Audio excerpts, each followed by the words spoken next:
Hey T, what's up?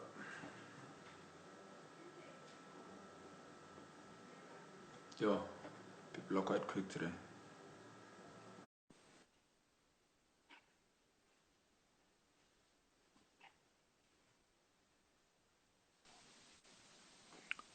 Yo, yo, yo. Mr. Buckethead. What's up, man? What's up? After this, we must name you Stills by Buckethead. What if tomorrow I decide to remove Yeah, then we don't book you anymore. it? What's up, man? How was your day? Ah, well, hey, there's nothing out of the ordinary. There's nothing out of the Ap- lockdown ordinary. Apparently, it was a public holiday today. I didn't even know it. Every day has been a public holiday for the last 3 weeks. It's like every single day we're just waking up to another public holiday, just waiting for it to finish. Man, I don't even know what day it is today, what's the date, and for the Mm, lockdown, like what day we're on, it's whatever. yeah. We're just looking forward to the Otherwise, last day, basically. and actually, Nah, this was otherwise, we're supposed to good, be man. what? The last week, ne? Yeah, true. It was supposed to be the last week, and we were supposed to be out. Looking forward to being out by I think end of this week actually. But then, 2 more weeks. Yo, we should have been counting down. We could have been counting down now. We But could have now been the worst counting part down is that hours, actually. I've been watching the news, and I saw in France, for example, they've literally locked them down now until the 11th of May. Yeah, they need to, because their thingies are quite high. Their numbers are quite high, so they actually need to. We went into the lockdown just to flatten the curve to make sure that the spread Yeah. is not growing exponentially. But also, that's not what we're here for today. So maybe let's get to the business of the day before I start cutting you off. Welcome everyone. Welcome, welcome. Thank you for coming once again. Thank you for joining us. This is our daily. Hopefully, we can keep it daily for a while. But this is our daily talk at midnight, from midnight to 1 a.m., when we talk everything photography, business wise, and all that. So, yeah, thank you once again. Tom, what are we talking about today? I think yesterday we were actually meant to be talking about bookings, and we ended up Yeah. spending the entire time talking about invoicing. So Mm. maybe we can still go back a bit and just talk about bookings. Yeah. And I think I remember someone yesterday said something about procrastination. My English kind of Yes, skipping right now, procrastination. Yeah. and also anxiety. So Yeah. maybe we can also just touch uh, back on that. Yeah. Yeah, I think let's start with bookings, and then we'll talk about procrastination. Or unless if we start with that, because I don't think it's that broad, and then we move on to I think uh, we can finish with the procrastination one. Rather we go with the bookings, especially because it might take time. And then at oh, the end okay. we can just close it down with the procrastination. So I'll let you start on that one though. You want me to start on the bookings? Yeah. I think I remember having a certain document that explained. Let me see quickly. That explains my workflow in terms of that. So I think the summary of it is that how do we handle bookings? So from their marketing, from whatever, all that. Now people want to start booking you for your services. So Mm-hmm. and it's quite important to keep it professional. Let me pin the tweet Yeah. discussing bookings. Bookings. Spelling. Careful with the Yeah, spelling. plus they said, yeah, they said celebrities are not teachers. So also maybe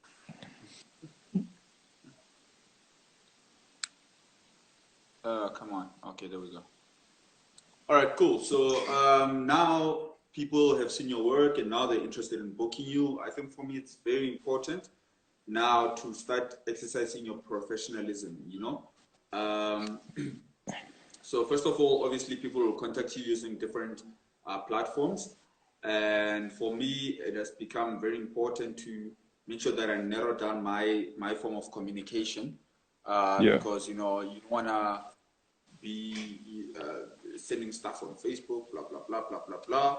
So I think I remember yesterday I mentioned that, okay, cool. The first thing when I get an inquiry of whatever, if the person is not specific, Yeah.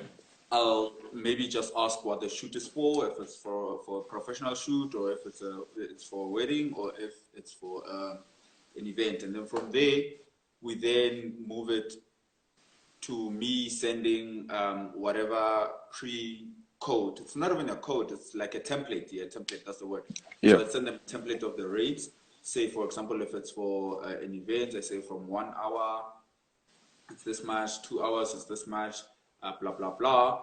And Yeah. then just to get more details out of it, it then says, please send me the date, time, duration, so that I can then put it in a formal, so that I can put in a formal quotation. No, actually that Quotation. comes Yeah. soon as someone has seen the rates and then wants to proceed. Then I ask for those details so that I can get, so that I can quote based on the duration, location, way, whatever, all those details. So for me, it's very important to keep it professional at all times. This is so that you don't run your business like a spaza shop. And I'm sorry, I Yeah. hope no one takes offense of that. But yeah, I think certain people just want and appreciate that form of professionalism. So once you take it from that template, now you're taking it to the emails now where now you are putting together an invoice. And remember, the importance of the invoice is then to protect you and your work, and to make sure that they're paid. We've discussed all that. It was on it was on yesterday's discussion. So from there, then you send them the invoice, and then they can either accept or decline the invoice. They'll pay you a deposit, or they'll pay you the full fee. Fast forward the day of the event. I think for me, it's very important to get there on time, if not earlier, because like I said, however professional you treat yourself and you treat your clients is gonna come back to you, right? So if you're there late, then it gives them a right to kind of like request for you to stay longer if possible, in case they're running late or whatever not. So first thing, I think always be on time. If not earlier, like maybe just try come back earlier, come through earlier. And if not, if you are running late, do not wait for the time that you are already late to be there. Yeah. For you to alert them.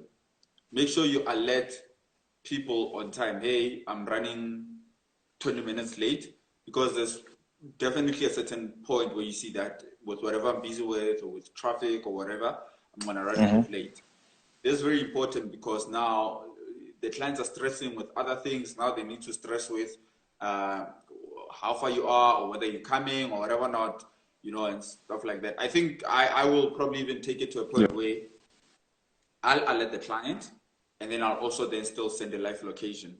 Live location. Am I saying it right? I think I'll probably even take it to the point where I even send the client a live location so that they can see how far I am. You know, maybe even if you're coming earlier, just so they see that, okay, cool, this guy's on the way. That's one less thing to worry about, because I think throughout the Insta Lives, I've also just been trying to mention that, you know, and as much as we've got such high expectations from clients to treat us a certain way or give us a certain type of attention, usually they also have so much to deal with. So just be that one less thing to worry about, where Tom is, if it's going to be on time, blah, blah, blah. So I think communication is very important. So tell your clients how far you are, ask them if everything is still on, you know, especially if you don't have other engagements after, you know, just ask them how everything is going. so that if they're running late, then you're not there being unproductive. Because if I'm not at shoots, then I'd rather be home dealing with some edits and whatever not. So I Yeah. know if I don't have a busy day, I'll ask the client, hey, how's everything going? And then I'll tell them how far I am from wherever they are, so that in case they're running late, then they can just alert me that we're running a bit late, so maybe just come after 30 minutes, or just touch base after 30 minutes. I see you Yeah. frozen there. I'm not sure if I'm still. Can you hear me? Yeah, I can hear you. I can hear you properly. Am I still frozen? Okay, no, I think your quality is a bit low. Probably me. Okay. You're definitely gonna say it's me. Let me check on my other profile. But I can Yeah, hear you no, your properly. I quality can is see you not me. properly. Yeah, you must upgrade. Yeah, so it's quite important for you to communicate with. Hey, you're a bit quiet. I don't know if you can hear me or not. Yeah, I can hear you. I can hear you clearly. Okay, cool. Maybe just keep moving down then. Okay. So yeah, yeah, it's coming through the CCTV this one. Yeah. I don't know what's wrong. But What's hopefully wrong it won't today? be It's bad. Are you connected to your yeah, Wi-Fi? exactly. Yeah, I'm connected to my Wi-Fi, but I don't know why it's doing that. But I think it should be fine. Like with time, it's gonna get better. Okay, cool. So yeah, communicate with your clients, tell them how far you're running and stuff like that. Mm. And when you get there, still be all professional. Yeah. Your conduct, um, sorry about that. Your conduct, Mm-hmm. it needs to be professional in a way whereby if somebody else sees you and is interested in booking you, then your manners should actually tell a story about you, Yeah. and just connect with people. Connect with people in terms of, like be receptive. I know we go through a lot at shoots because I don't know if it's probably whatever we possibly going through that day, or if there's Yeah. certain clients that are just difficult. But yeah, in whatever you're going through or whatever you're experiencing there, try to be as polite as possible. Yeah. And yeah, just be receptive and acceptive of certain people's behavior, because remember, people do not respect what you do as much as you You do. respect it So yourself. yeah, cool. Fast forward, you're done with the shoot. Yeah, I don't know if we should even get to a point where we should even send clients emails, say, thank you for whatever, we'll stay in touch with you after so and so and so. But maybe also the invoices clearly stated that, hey, the next form of communication could possibly be when, the images are almost ready. Yeah. Okay, cool, you're done. Now goes to your workflow, which is now Mhm. the editing. So I don't know if you want to Before we jump get in to on that, that before we move. yeah. Yeah, Yeah, before we get to that, there's just a couple of elements I wanted to clarify regarding that part. First of all, when it comes to the yeah, bookings, someone mentioned the fact that do you fluctuate your price from clients to clients? That's something extremely dangerous that you should stay away from. Do not charge your clients based on the fact that you think they've got more money or they've got less money. Have a standard price. Like when it comes to me, I've got a standard price for anything that involves any clients that I know is only going to be using pictures for yeah and to show their friends and stuff. I've got a price for anyone that's going to be doing what I call semi-commercial, which is any type of social media marketing, any type of shop marketing, any type of uh, Insta shop or whatever. I've got a specific price for that. Then I've got a price for anything that's related to corporate. Let it be events, let it be a photo shoot, let it be a video shoot. I've got a specific price for that. Then I've got a price for commercial. The only time you start changing your prices is when you feel that whatever they are asking for does not fall under your standard prices. For example, they might be requiring more images than what you normally deliver. That's when you will adjust according to that. They might be requiring more editing work, for example. That's when we can charge for that. Or the shoot, for example, might be taking more days than what you do. So in those cases, the quotation that you send becomes very tailor-made to whatever you want. But in general, when, let's say, an agency or let's say a commercial house approaches you, they will ask for your rate. And you need to be able to give them some kind of figures that gives them an estimation of how much you cost per day. And obviously, they are aware that once the brief comes, there will be a couple of changes on the invoice based on the fact that you're also going to be charging for your equipment. That's also something very important. When we shoot for individual, you don't really charge for your equipment per se. But when you're doing something commercial, when you're doing something for corporate, you start charging for the equipment. Like every single elements that you are using in order to get that photo, you start charging for that. So your quote, for example, will cover your time as a photographer. It's going to cover the equipment you're going to be using, and it's going to cover the editing time. So those are the three dissection, if I can put it that way, of your corporate invoice or your commercial invoice. But when it comes to individuals, for example, your photo shoot of a model, it's a little bit more different than that. So that's the first thing. The second thing, when it comes to the actual photo shoot, you need to remember as the photographer that it's your responsibility to make sure that the client is comfortable. So like Tom said earlier, whichever mood the client has during the shoot or comes with, it becomes a little bit of your responsibility to calm them down, because you want them to be giving you the best of the face, the best of the attitude, the best of the poses. And the only way they can do that is when they start calming the nerves down, when they start getting in a place, in a zone where they're actually comfortable with you.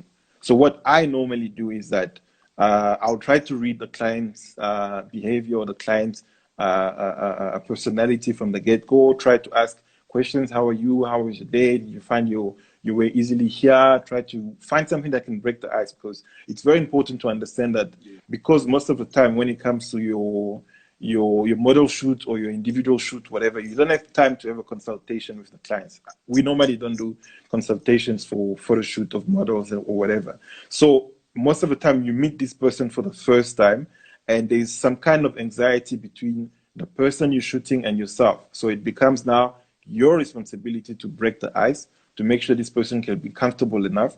And throughout the shoot, what I've realized is that you don't have to do it during the entire shoot, but in the very first picture, it's always best to show it to the client first, so they can see what they're doing. They can be less self-conscious, because otherwise the entire shoot, they only start being anxious about how do the pictures look like, what do I actually look like in those pictures. So in showing them the pictures first, it kind of breaks that ice and it makes them more relaxed, and they start giving you more emotions, and you end up getting the best pictures you want. So that's the second thing. And before we move into the editing process, someone said, how many pics do you normally give per hour? I've got personally, when it comes to location shoot, I've got a package for 15 final edited pictures, and I've got a package for 30 final edited pictures. And then anything afterwards becomes extra. In case the client wants to have more than 30 pictures, there is a price I will charge per edited pictures. In case the client sometimes wants to have all the unedited images of the shoot, I have a specific price that I also charge, but it varies from photographer to photographer. And normally my location shoot, I'll normally restrict it between 2 hours to 2.5 hours. And for studio shoots, it's the same way. Like I've got a package for a certain number of shoots. So that's normally how it works.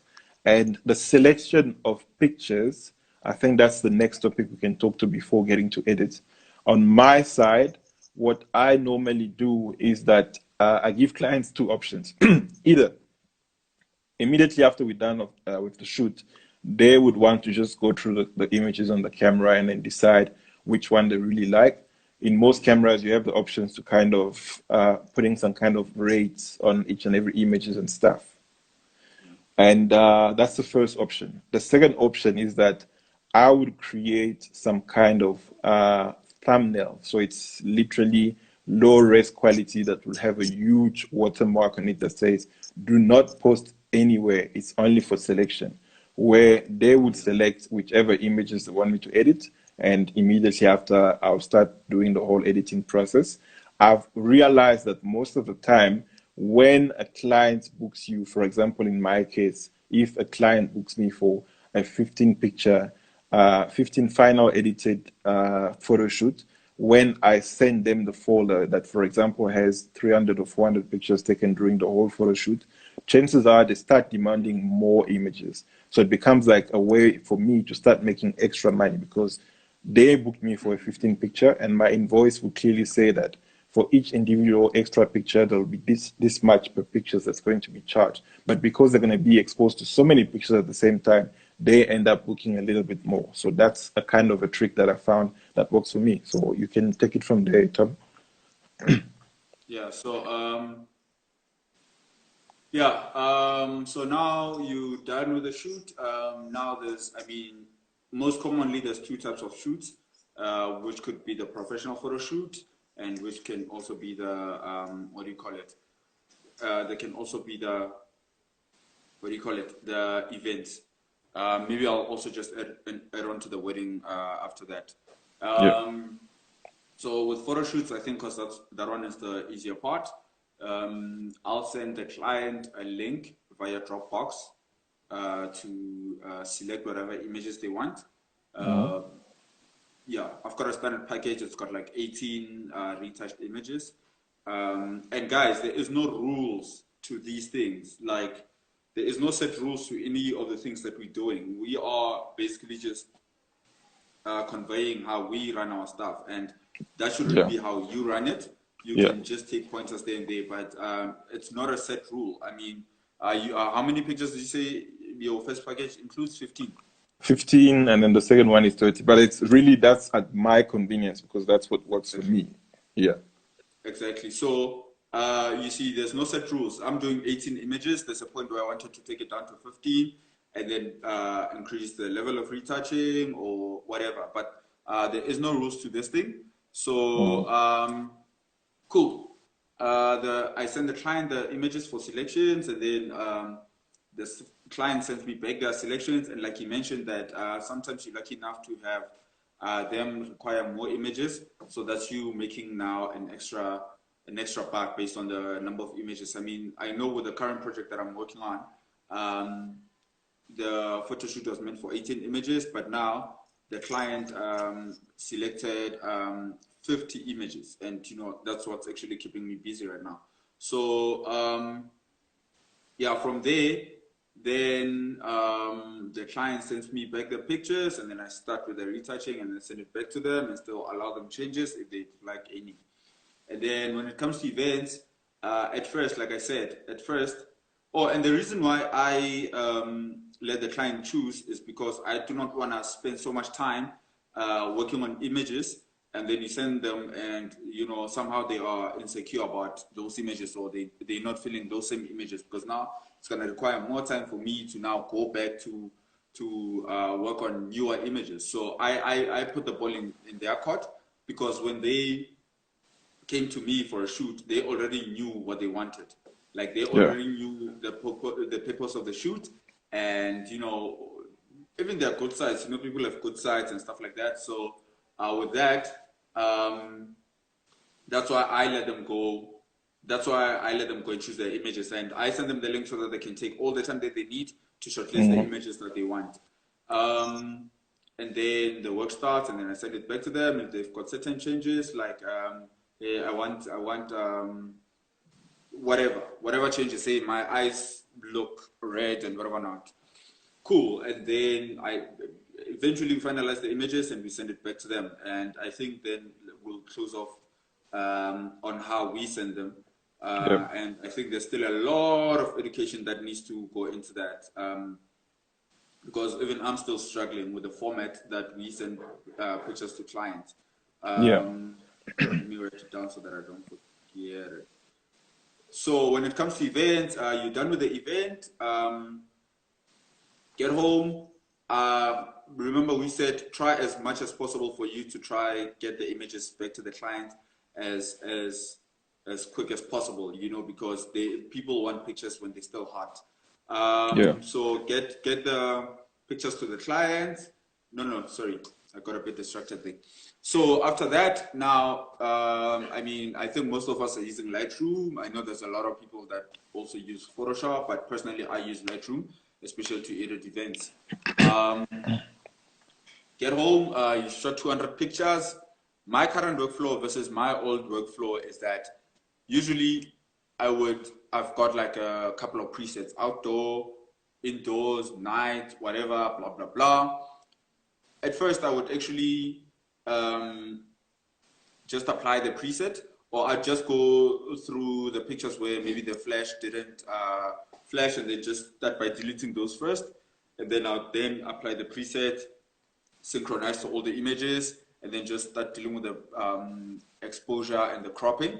But then I started doing it differently, because now that made me see certain pictures as if they're okay. I don't know if that makes sense. So now my current workflow is that out of the 200 pictures, I go and make my selections. And with that, I'm avoiding repetitions and the ones where, the lighting is not good enough, or there's just something wrong with the person, Yeah. or maybe, I don't know, whatever. So then I go through that first selection, and then I still go over it again before I even start doing any form of editing. And then from there, then I apply the preset, and then I make whatever adjustments, because obviously different environments differ. So there will always be adjustments. And then after that, I think I should probably then be on like 80 pictures. And I keep narrowing them down because, like I also said, I think 2 days ago, that you need to try send out your best quality, because now you don't want clients to get excited, and now there's certain pictures that they don't even want or whatever not. So Yeah. try to keep them excited by sending them the best work. A lot of people are quite insecure. So if they know that there's a certain picture that exists, and there's someone that knows that that picture exists, they get a bit insecure. So yeah, you need to also just protect them from that as well. So then you do the presets, and I've got a way of just as I'm editing, I then export the pictures to Dropbox, and then I start scrolling through them as I'm editing, like as I'm adjusting the exposures and stuff like that. Because most of the clients view the images on the phones anyway, so I want to see what they're going to be seeing. And that's still my personal way of doing things. And then I'll go through them over the phone while I'm making adjustments on the laptop. And then eventually, when I'm done, I'll still go over them. I probably go over pictures like 10 times. And that's why it takes so long for me to produce work, for me personally. Yeah. And after that, I'll still then, after exporting, I'll still go through the images now, literally on the computer, not on Lightroom, like on whatever app that I use to view pictures on a computer. I go through them because now you're looking at it on a bigger screen to see if there's still anything that you can still improve, and if you need to take a break from that work space for a minute and work on something else, or just take a break completely before you send it, do that, because when you come back, then you're gonna start looking at it with a different eye. Yeah. So then go over them for as much as you can, and then then you're done. If you're happy, And then you send the pictures. and then for those who just joined us now, we just want to explain that right now, Tom is talking about event pictures. This is not a photo shoot picture. These are event pictures. So he's just running through the process of how he does it for event pictures, like your wedding or your clubs or your birthdays, parties, or whatever. Yeah, so I think that's that's quite insightful. If I can just add to that, the target normally when it comes to me, when I'm shooting event, let it be your baby shower, let it be your, I don't know, birthday parties, let it be something in the club or whatever, I would try to target about 30 to 50 good images per hour. I'm not saying I'm going to go there and only take 50 to 30 pictures per hour, because most of the time you're going to have repetitive images whereby you'd have a picture of someone just moving like this and then moving like that. And then it gives you some kind of varieties to play with when you're going to be doing the edit. The edit process is more or less the same as what Tom has explained. But I just wanted to touch the point whereby you're going to take a lot of images, but based on the number of hours you're going to be taking the pictures for, try to aim for a specific target of good pictures you know you're going to be covering those during those hours, because then it avoids you sending to the clients a bunch of images that looks exactly the same, because you're not going to be able to justify it. The clients will come back to you and be like, is that it? Like, is there more pictures and stuff? Yeah, And I think that's also something I don't normally put it in my invoice, in my quotation, the number of pictures. But what I will do, I will try to have some kind of WhatsApp messages or some kind of proof that I will eventually announce to the client that if you're only booking me for 1 hour, you can expect around this many pictures. And for me, I always make sure to explain to clients that the the editing style when it comes to events photography is not the same editing style when it comes to photo shoot, because yeah, yeah. because of the fact that clients are not educated about it, sometimes they will just assume like, oh, because event price seems to be cheaper, let me go for that, and I know I'm going to get the same quality. But truth is, it's only our responsibility as photographers to start educating them. Like, my workflow when it comes to photo shoot varies from 1 hour to 1 hour and 30 minutes per image edited, which is Yeah. editing, which is retouching, which is a whole bunch of things like color correction and all that. So on average, I can spend 1 hour on images, and then sometimes you spend so much time editing one images that after a while you need to stop, move a little bit so you can come back, like Tom said, with a fresh eye. Because after a while, you don't see the colors the same way. So you really need to move away from it, look at it from a different device and all that. But when it comes to events, it's always easier to just go through them one by one. You're not batch editing, because that's the biggest mistake people make. They'll take all the pictures, dump them in Lightroom, apply one preset on all the images, and then that's it, send it to the client, which is the biggest mistake, because lights are going to be different, conditions are going to be different, people's skins are going to be different, background is going to be different, and most of the time, you still need to do a little bit of cropping on those images. So the best way to work it out is like going through the image one by one and make sure you delete the unnecessary ones so you have a narrowed numbers of images. And then from there, as you're going through them one by one, you will do your first adjustments, which is your exposure, your highlight, your shadows, and then whichever preset works for you. There's a lot of people that use different presets that works for them and the style and stuff. I think it's really so broad that there's no need for us to go through individual details. But then what I can just say that we probably use the same preset that everyone use, and we just found a way to customize it so it fits us or whatever we're trying to create. So it could be your, what is it called, the most popular one, your VSCO type of preset that you would just allocate to your type of work and adjust it here and there so it becomes more ideal for whatever you're trying to shoot. So yeah, that's what I just wanted to add. But it's different now when it comes to wedding, because for weddings, for example, the number of pictures, the way I charge it, I would charge weddings for a specific number of hours and a specific number of pictures given. And I've got separate packages that will include your albums and all that. But in my basic packages, when it comes to wedding, will tell you, for example, you'll get 500 pictures on two USBs. And if you want, I can send you via a Dropbox link and stuff. So the clients can already expect whatever is going to be happening. Yeah. I think maybe we'll even try and get a wedding photographer maybe when we go deeper into that. Or maybe Yeah. actually what I'm suggesting is that maybe we can go deeper into wedding photography and then have a professional wedding Professional wedding photographer photographer. Someone that only focuses on that, basically. yeah, yeah. Yeah. So I'll try get someone on, and Yeah. yeah. So yeah, for weddings it's different, and my workflow is completely different from that because I mean for weddings you end up taking what 4,000 pictures. I think I did a wedding with Yeah. Jan over here, a 2 day wedding. So you can imagine how many images were there, and guess what? He wasn't part of the editing. So I was, yeah, I literally sent the last bunch. This wedding was last year, November. November, yeah. Yeah, this wedding was last year, November. I literally sent the last bunch yesterday. That's how many pictures there were because now we're using two different cameras, and then on top of that, it's 2 different days. So we're both at different locations. He was with the bride, I was with the groom.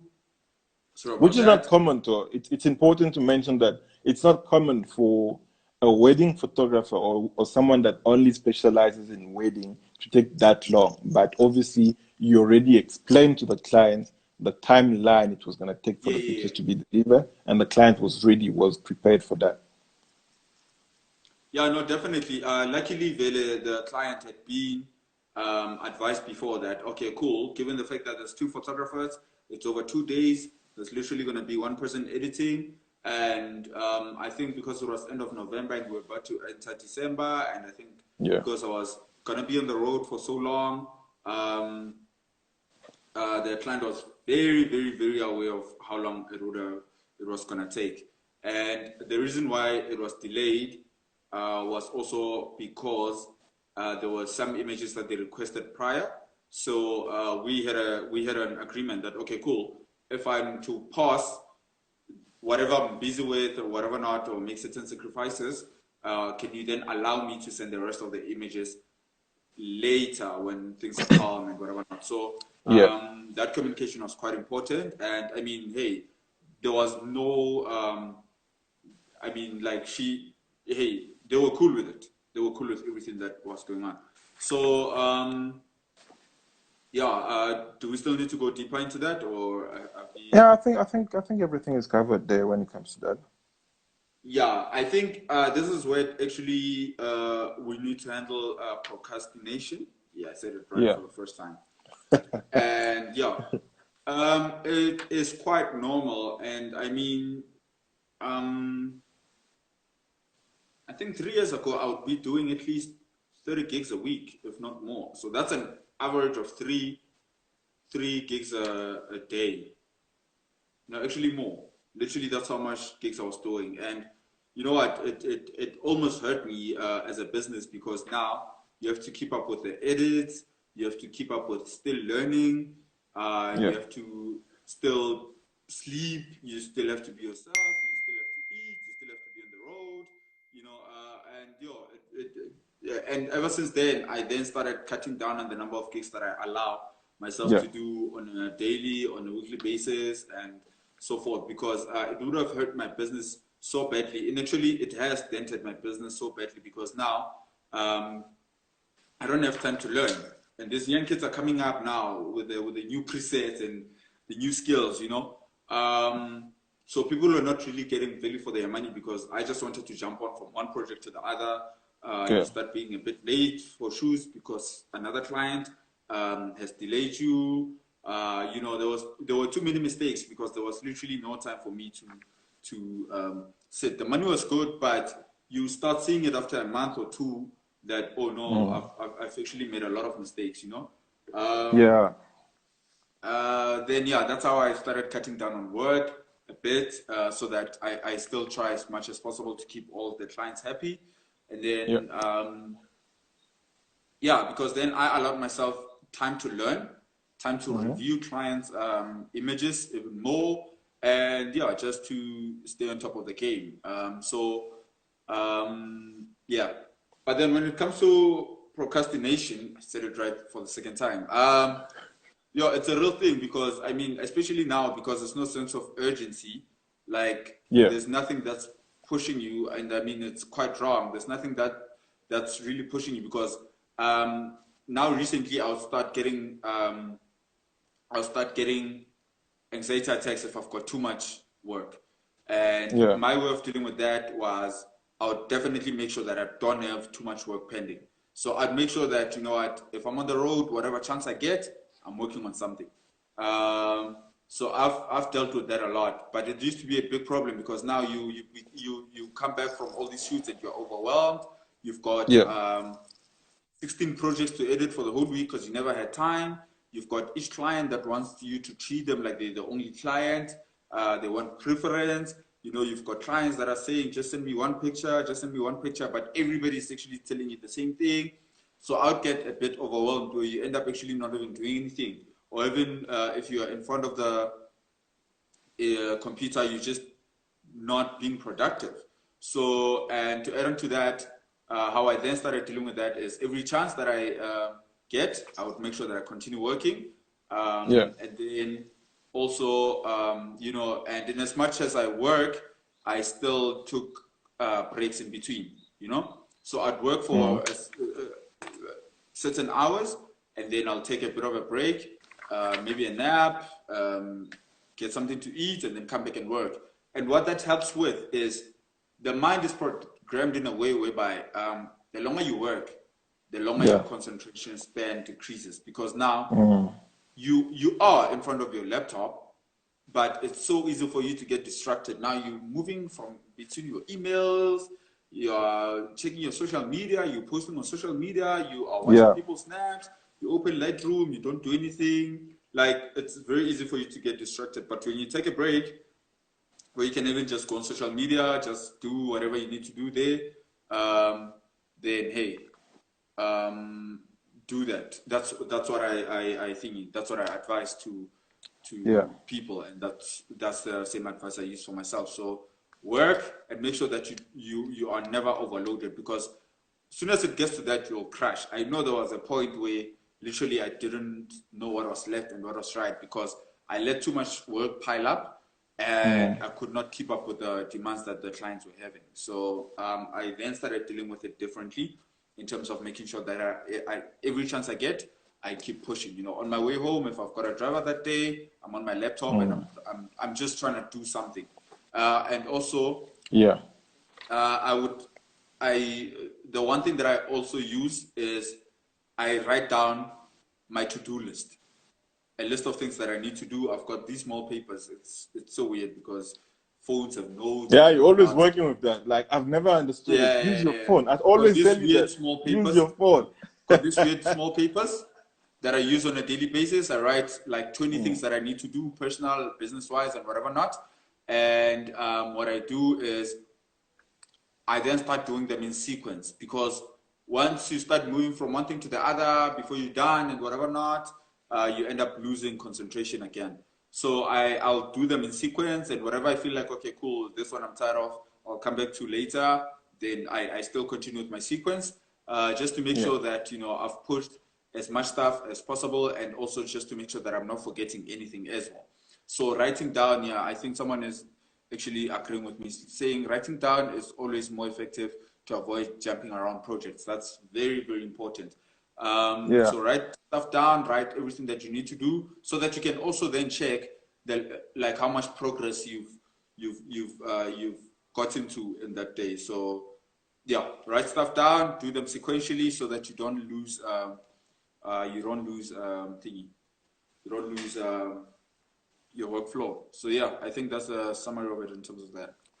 Yeah, if I can just add to that, I think what has worked for me, and it's still a work in process per se, because I still have those moments where I just start really procrastinating, and especially in times like this, where you don't know what tomorrow is going to look like, you don't know, you start just overthinking and stuff. You just get to a point where anxiety leads into procrastination.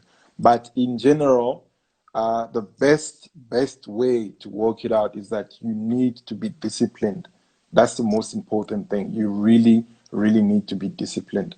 I would say the second thing is to do your best to create a routine. So have a specific time that you wake up in the morning, have a specific time that you take your breakfast, have a specific time that you do any type of physical activities, let it be sport, let it be running and stuff.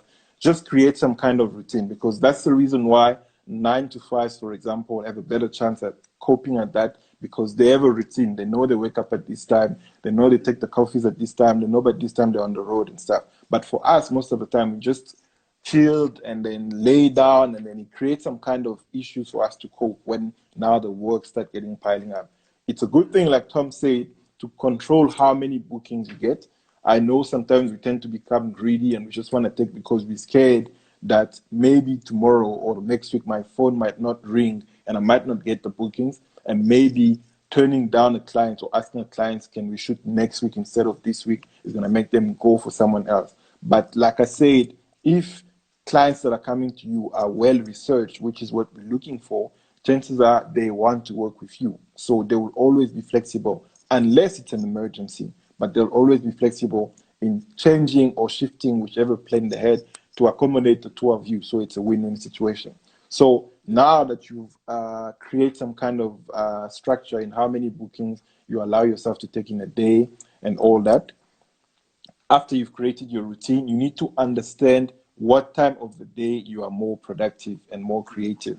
That's something very important because as much as you can walk out of your house at 6 a.m. in the morning and then go shoot the whole day and stuff, there's only a specific time during the day that you are more creative. For me, for example, it's early in the morning, like either early in the morning or very late at night. That's when I found I'm more creative when it comes to editing, when it comes to retouching, when it comes to multitasking, for example. Like I could be doing some retouch and at the same time watching a video, and that I would still be feeling like I'm consuming the information. But then when it's during the day, it becomes more difficult. So you need to understand that for yourself, understand what the day or around what time of the day you are more creative.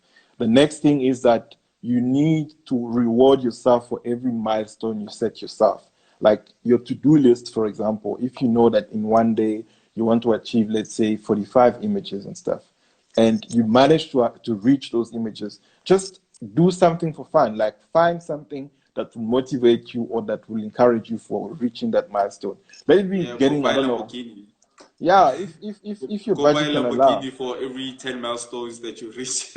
Exactly. Or just have a beer, for example. Like discipline yourself to a point where you're gonna tell yourself, if you're into alcohol or whatever, like, okay, I'm not gonna drink or I'm not gonna smoke until I reach this. Then I can reward myself with one drink. It doesn't have to be something big, but then that feeling of knowing that you are working on some kind of mental deadlines that okay, I want to achieve that, and once I've achieved that, I'm gonna reward myself for that, will motivate you even more to achieve that.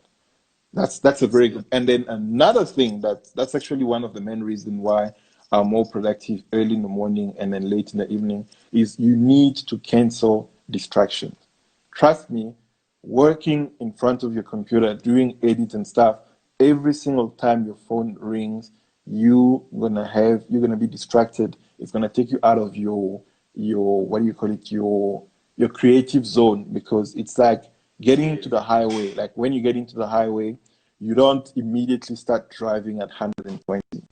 You would go Yeah. at the car. You need to give yourself time to. If there's any like some kind of barrier or whatever, you are going to have to reduce the speed. So you're not driving at 120 anymore. And in order for you to get back to 120, there's still a specific time that you need to get back to that 120. And it's the same way when it comes to getting in that creative moment where you now driving your brain at 120 and any type of distraction becomes like an obstacle on the highway and makes you stop and then you go back to zero again. So the best thing I found, like, put your phone on silent, or if you feel like you're gonna be missing calls, there are always options where you can have uh, your your phone to not receive messages. You can close apps, you can do whatever, so you can only prioritize calls or whatever. So that's something that really works. And something we need to remember is that it takes 21 days to develop a routine. So during those 21 days, you could have an amazing routine, or you could have a destructive routine that's going to mess you up in the long term. And another thing is that when you're working on several projects, because you have a to-do list, like I'm going to be wrapping up this project and I'm going to be moving to the next project, you can allow yourself, when you feel like you start getting really bored of one project, you can move to the next project, keeping in mind that you haven't done that project, but because you're opening a new project, you're going to be more excited about that project, which is going to allow you to work a little bit longer, and you can now start juggling between those two projects. It's not the best advice, it's not the best method ever, but if you ever find yourself in a position where you start getting bored of individual project, you can always just jump to another one. What works for me is that because I do both photography and videos, I always have best of both worlds. So when I feel like I'm getting a little bit tired of retouching and stuff, I'll just jump to Premiere Pro and start working on a video project, which kind of works for me because I start working a little bit longer. So yeah, so that's my 2 cents I wanted to add about it. Yeah, we've got like 9 minutes left before the video cuts. So we haven't even gotten to the um, exporting and what else did I wanna? Yeah, I think we haven't even gotten to the exporting. I don't know if we should still get to it today or if we should just jump straight to the questions because we've got 9 minutes left. I think let's jump to the question, and then maybe we can see how we can bring it to another part for tomorrow, because there's quite a lot to discuss in this part. Yeah. All right. There's one question that I saw while you're scrolling to the questions. Yeah. It's from Gift Nkosi. There's one Yeah. very important question I saw where he said something about cheap photographer. I think it's, what's your take on young and hungry creatives that opt to go cheap for the sake of getting gigs? Doesn't that dent and kill the industry? What's your take on those types of people? All folks do it too. I think, like I said, it's important that you, as a photographer who understand what you're doing, always aim to have photographers, I mean, clients coming to you because they've studied your work. So, because they've studied your work, they know what they're getting out of it, and they want to work with you and no one else. And I would say, cheap, like whatever you buy, whatever you decide to do, but cheap things always end up being very costly to you. And that's the truth about it. Because someone that will come to you and then book you because, or ask for your prices and decide that it's out of his budget and then goes for the one that's really, really low, chances are he's going to try to force that person to do the job he was supposed to do with you. And that person is not going to have the skills and the knowledge and the experience to achieve that. So as a result, whoever decided to go for the cheap person is going to start fighting that battle of, I'm not happy with the images. But then you're not happy with the images because you are having different expectation over whichever was in the beginning, whoever you gave the job to was supposed to do. So in a nutshell, it's not really a fight you're going to win. Like, there's really, really nothing you can do about it, because I think there are times where, as a photographer, you are willing to compromise your price, or you're willing to reduce your price because maybe you feel like there's kind of opportunity, there's a long-term motivation behind it, and whatever. It happens. But most of the time, you need to trust your gut. Like, uh, I'm not going to just compromise my prices just because someone tells me, like, oh, this is going to work for the long term, because that happens so many times that I don't know how many people actually come back when they say long term like that. So it all becomes back to you, like, what does your gut tell you? Do you feel comfortable enough compromising your price for the sake of that one client? Or otherwise tell them that, no, that's not my price. Like, take it or leave it. Like, I've invested so much in my equipment, I've invested so much in my time, I've invested so much in whatever, that I'm just not going to compromise my price. This is what I go for, and then that's it. I feel quite strongly different about Yeah, pricing because for me, pricing is personal. Pricing is based on, I think for me, most of all, it's based on demand. yeah, Yeah, I think it's based on demand because, and also cheap is relative. There's people that charge 10 times more than we do. And are they wrong? Are they right to call us cheap, me and you? Because I think me and yeah, you don't differ much in terms yeah, of pricing. But are they then wrong to call us cheap? yeah.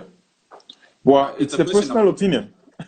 It's a Yeah? personal opinion. Like you said, it's really relative. Like, it's not an exact science. It's not like uh, something that we're going to be saying cheap is only from this price to this price. Like I Yeah. said, you have people that like shopping at Woolies. You have people that like shopping at, I don't know, Ackermans. You have people that like shopping at Louis Vuitton, and you have people that like shopping at brands that are even more expensive than that we don't even know about. So it's all about Yeah. finding your market, or whatever you're comfortable charging, and finding whoever is willing to pay for what you are offering at that price. You see, and obviously, like you said, it's about making sure you actually have people that book you, because I don't think you're Yeah. going to start your prices at, I don't know, 10,000 for photo shoot, for example, when you know you actually don't have a database for that. So I think there's always a level where you would start at a cheap price, or at a price that's affordable for the market that's around you, And as you grow with your platform or as you grow with your photography, you start now increasing your prices and finding other clients that will fit into that price range. Yeah, we're running out of time. Literally got 2 minutes left. So yeah, with me, Yeah, I'm saying pricing is relative. You know yeah, where you are in life, stick to it. Do what works for you. yeah. I'm staying up for the stream. Let me go through the questions quick because once the live is done, then we're not gonna. Do your prices fluctuate depending on client? No. Never. Don't do Pricing that. is standard, whether it's the rich uncles, the breadwinners of South Africa, or if it's thingy. Got 1 minute left, literally. Yeah, I think we're gonna continue this discussion tomorrow. Definitely still on the same topic. I'm taking Yeah, I some notes, think important stuff. let's just Shout let's out. just try to go through what we're gonna discuss tomorrow. Yeah, no.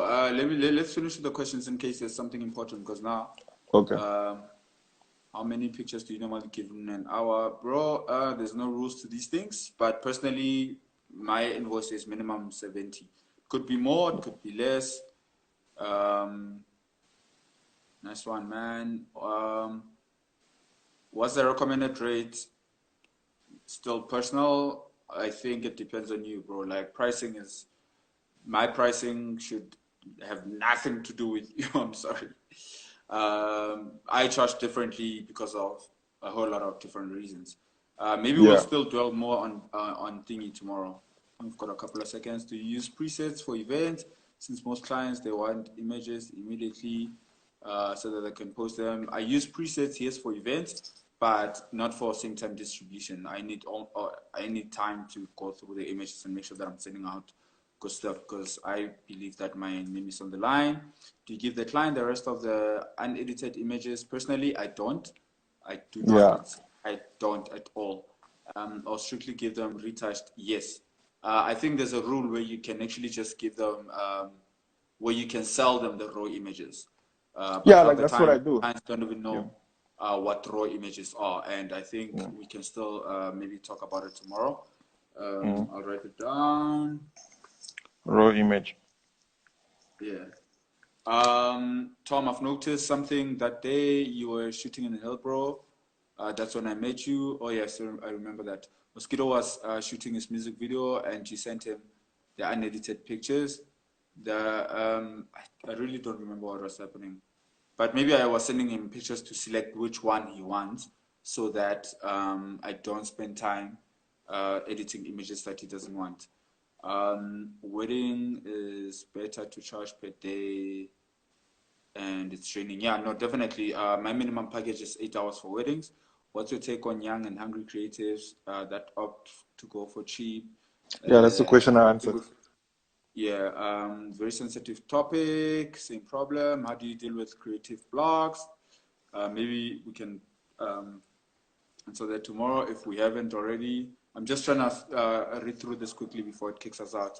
No, the creative Writing block down is the is, one I discussed, so it's covered. That's the one I talked yeah. about where how to deal with anxiety, so that's covered.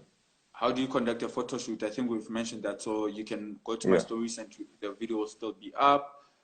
Sales by Tom, role model. Shout out at least, guys. I made a difference to one person on earth. Early morning, late night, yeah.